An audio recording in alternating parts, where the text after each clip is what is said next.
tricking my slacker coworker into sabotaging himself. So, let me tell you about Seth, the office slacker we all know too well. This guy's mastered the art of doing nothing while somehow managing to slide through without consequences. He's the one who's always on his phone, mysteriously busy, when work's piling up, and takes 10-minute breaks every hour. He's got a million excuses for being late and an uncanny ability to disappear during lunch, often for 2 hours. Seth's favorite tactic, pawning off his workload on me. Every few days, he'd send an email asking if I could help out on his project. And, naturally, by help out, he meant do all the work while he took the credit. I reported it to my boss a few times, but somehow, he'd always wriggle his way out of trouble. The breaking point came when he dropped a massive client report on my desk 2 days before it was due, expecting me to handle it without question. But then, a golden opportunity presented itself. One day, while chatting, I asked if he was any good with Excel, and he admitted he barely knew how to use it. Perfect. The next time he handed me his pile of spreadsheets, expecting me to clean up his mess, I agreed, but with a twist. I spent some extra time adding hidden formulas into the sheets. These weren't anything critical, just enough to mess with the data if you didn't know where to look. Every time Seth tried to copy and paste, the formulas would scramble things just enough to make the numbers come out as total nonsense. The day the report was due, Seth did his usual routine, slacking off and assuming I had everything covered. But when the client called, outraged over the nonsense in the report, Seth panicked. He rushed to his computer, frantically trying to fix the mess, but each time he thought he'd corrected one thing, something else would break. Then he came to me, looking desperate, asking, take a quick look. I played innocent, saying, "Oh, I don't know what happened. Maybe it's a glitch." I gave him some vague pointers and watched as he spent hours in a frenzy, trying to undo the mess he'd inherited. Eventually, the boss got wind of it, and for once, Seth couldn't talk his way out of trouble. After a serious scolding for botching such a crucial project, he was put on temporary leave without pay.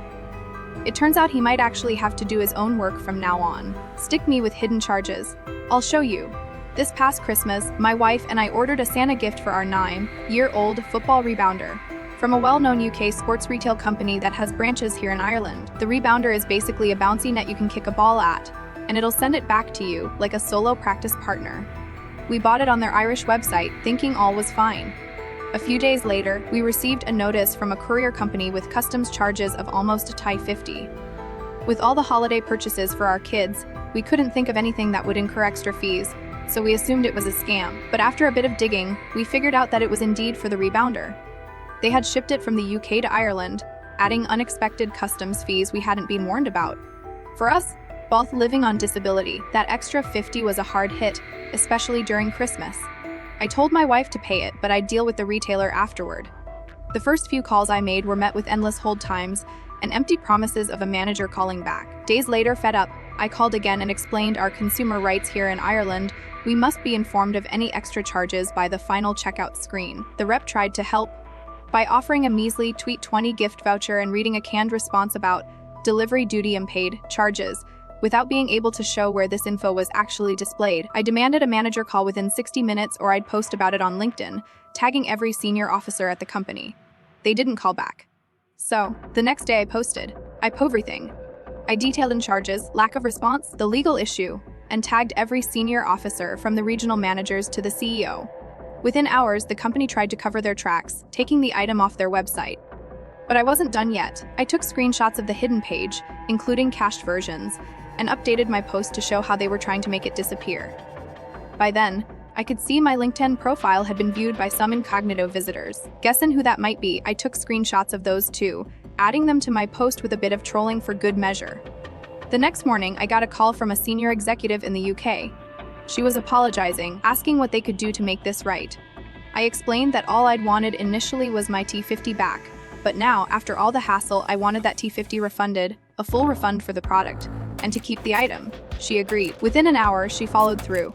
I got my T50 via PayPal, the whole purchase was refunded, and we kept the product. She was very apologetic, and I thanked her, glad it was finally resolved. The lesson: never let anyone walk all over you, especially when it comes to your family. Even if it's a multi-million-dollar company, I won't let them mess with my family's Christmas. When your racket with the local cops bites you internationally a few years back, I was stationed overseas with the US military in an area where crime and petty scams were common. One racket involved local inspectors. reporting cars with supposedly out-of-date inspection stickers to the police.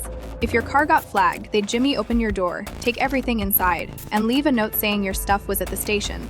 The deal was that you'd show up to the station, pay a fine for the outdated inspection, and retrieve your belongings.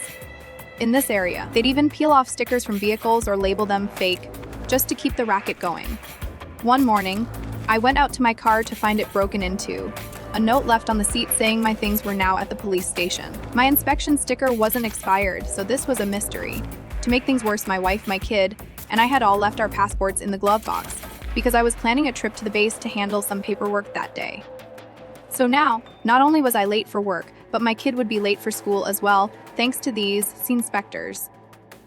At the station, I tried to show them my inspection was up to date, and they finally admitted it was a mistake. They agreed to return my stuff but refused to let me file a police report, claiming nothing was stolen, even though my car had been broken into and everything taken. That's when an idea struck. Since they'd taken official US passports, it technically meant they'd taken foreign documents, likely a bigger deal than they'd anticipated. So, I asked about my wife's passport specifically and insisted on filing a police report, explaining that I'd have to notify the US Embassy of the theft. Suddenly, the cop's tone shifted dramatically, trying to talk me out of it. But I stuck to my guns, filed the report, and contacted the embassy. After notifying them, the embassy took over, and as I later found out, the guy who'd taken the documents was arrested, fined, and faced additional charges for taking foreign documents. I even got a free replacement passport out of it. So yeah, it may have been a minor offense in some eyes, but I don't feel the least bit guilty. Hopefully, the guy learned that messing with foreign nationals isn't worth the risk, and I had no further issues until I returned stateside. How I turned the tables on a client who tried to sabotage me. By the time I was nearing 40, I'd learned quite a few lessons over more than a decade of practicing law. But one of the best pieces of advice I got came from an older lawyer I worked with as a summer student after my second year of law school. A lawyer has 3 duties, he told me, first to themselves, then to the court, and lastly, to the client. Always prioritize yourself, because clients will throw you under the bus without a second thought. At the time, I thought I knew better and left to work at a downtown firm. Still, that lesson stayed with me, and it would prove invaluable when a client later tried to make me the scapegoat for their mess. The client was a mid-sized company with a scattered real estate portfolio. One of their properties had burned down, and they were eager to collect on the insurance. They assigned Frank, a veteran employee nearing 60, with a bit too much confidence in his abilities, to handle the claim. He made it clear he didn't want my help, dismissing my concerns as overblown and claiming he knew how to handle the insurers. Frank had a habit of skimping on legal fees, proud of every dollar he avoided spending on lawyers. It's not a matter of if, Frank, I warned him. The insurer is going to mess with you. I've seen it too many times. Frank brushed me off, certain he had everything under control. But when he submitted the proof of loss, I had to nearly beg to get a look at it. It was by pure chance that I even knew about the fire in the first place, as Frank hadn't initially mentioned it. As time dragged on, it was clear the insurer wasn't planning to pay out, and I urged Frank to let me file a lawsuit before the deadline to keep the claim alive. But Frank, convinced of his rapport with the insurance adjuster, continued to delay. I sent him multiple warnings. Emails advising him that the statute of limitations was fast approaching and that if we missed it, they'd be able to reject his calls and dismiss the claim. But he ignored each one, insisting he had it handled. I knew it was a disaster waiting to happen. The deadline passed, and Frank went silent. No email, no calls.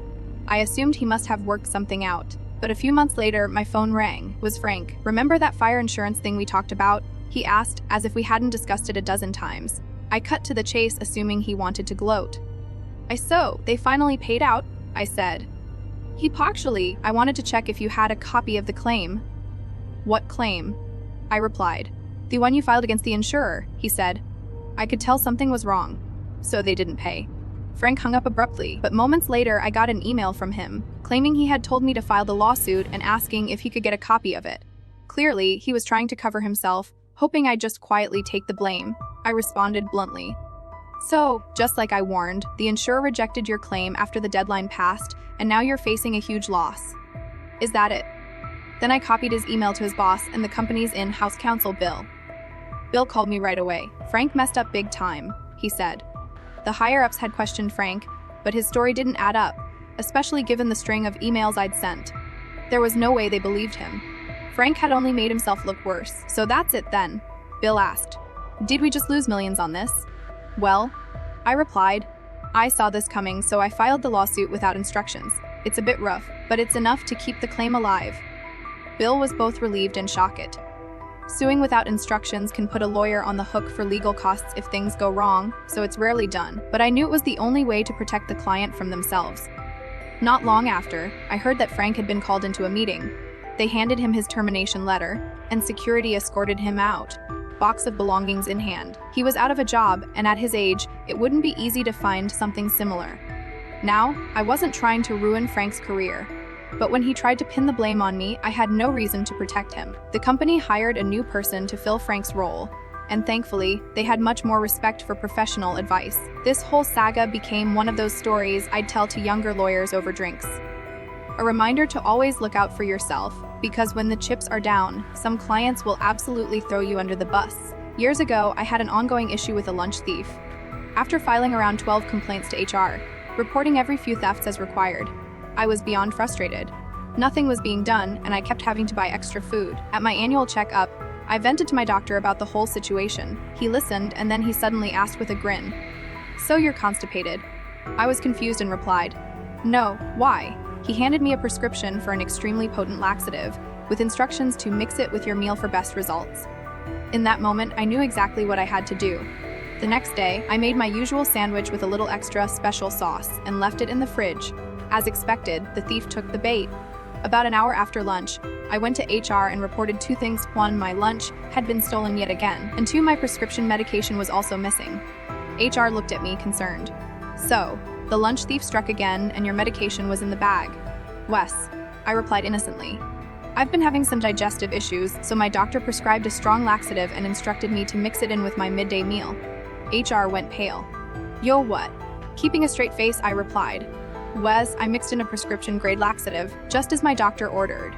Since stealing prescription medication is a criminal offense, HR had to call the police. They tracked down the thief, who turned out to be a supervisor from a nearby department.